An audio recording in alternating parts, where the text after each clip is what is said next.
بسم اللہ الرحمن الرحیم السلام علیکم۔ کبھی آپ نے غور کیا کہ رشتوں میں سب سے زیادہ مشکل یہ سمجھنا ہوتا ہے کہ سامنے والا ہم سے چاہتا کیا ہے، خاص طور پر آج کل کے دور میں جہاں ارینج میرجز کم اور خود اپنی پسند کے رشتے زیادہ ہو رہے ہیں، وہاں یہ سمجھنا اور بھی ضروری ہے کہ لڑکیاں دراصل کن خصوصیات کی طرف کھنچتی ہیں۔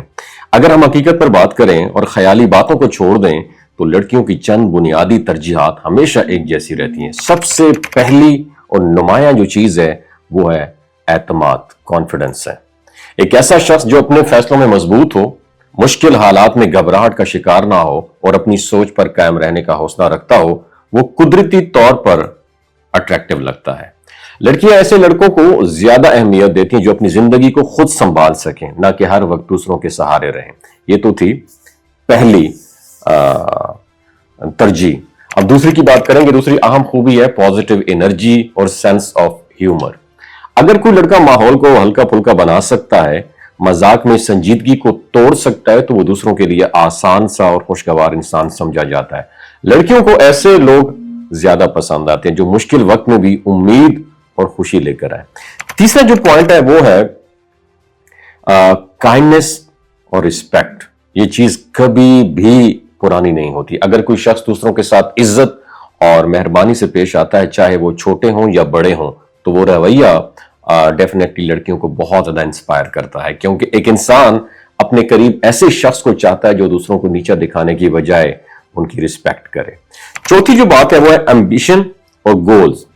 لڑکیاں صرف حال پر نہیں بلکہ مستقبل پر بھی نظر رکھتی ہیں۔ اگر ایک لڑکے کو یہ پتہ ہی نہیں ہے کہ وہ اپنی زندگی میں کہاں جانا چاہتا ہے، تو وہ خود ہی جو ہے نا کم پرکشش لگنے لگتا ہے۔ ایک واضح مقصد ہونا چاہیے۔ محنت اور خوابوں کو پورا کرنے کی کوشش جو ہے شخصیت کو مزید مضبوط بنا دیتی ہے، اور یہ چیز فطری طور پر متاثر بھی کرتی ہے۔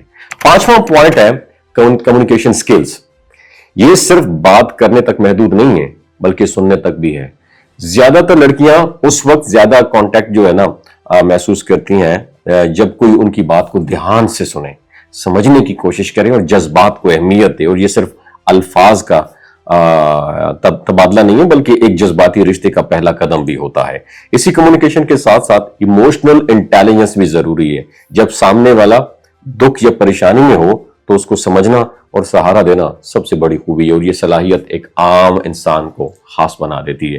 اور آخر میں یاد رکھیں، یہ ساری خصوصیات ایک ساتھ آنا ضروری نہیں ہے، لیکن اگر کسی شخصیت میں ان کا مجموعہ ہو تو وہ لڑکیاں ہوں یا باقی لوگ ہوں، سب ایک اس شخص کی طرف اٹریکٹ ہوتے ہیں اور متوجہ ہوتے ہیں۔ اصل میں کشش صرف شکل و صورت سے نہیں آتی بلکہ کردار، سوچ اور رویہ ہی اصل وہ بنیاد ہے جس پر دیر پا رشتے کھڑے ہوتے ہیں۔ وما علینا الا البلاغ المبین۔ یہ جو گلگت بلتستان کے لوگ ہیں نا، ان کی ایوریج عمر 90 سال سے بھی زیادہ ہوتی ہے۔ You know why? کیونکہ یہ لوگ شیلاجیت استعمال کرتے ہیں۔ شیلاجیت کے اندر 85 منرلز ہوتے ہیں۔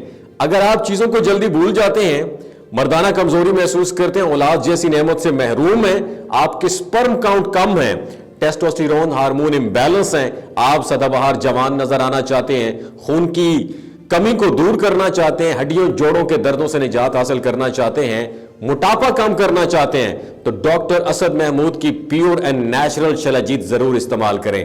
ایک بات آپ نے دماغ کی کھڑکیوں کو کھول کے سننی ہے اور یاد رکھنی ہے، ہمیشہ آرگینک اور قدرتی چیزوں کا استعمال کریں۔ کیمیکل والے فوڈ سپلیمنٹ خدا رہا آپ نے استعمال نہیں کرنے۔ اگر آپ شیلاجیت کو آرڈر کرنا چاہتے ہیں تو نیچے دیے گئے واٹس ایپ نمبر پر رابطہ کریں۔ 3 باتوں کا خیال رکھنا ہے: حاملہ خواتین، ہائی بلڈ پریشر میں مبتلا افراد اور 15 سے 20 سال نوجوان نسل جو غیر شادی شدہ ہے، سیکشول پاور کو بوسٹ کرنے کے لیے استعمال کر رہی ہے، تو ڈاکٹر کی ایڈوائز کے بغیر خدا رہا استعمال نہ کریں۔ باقی سارے لوگ بے دڑک گرمیوں اور سردیوں میں استعمال کر سکتے ہیں۔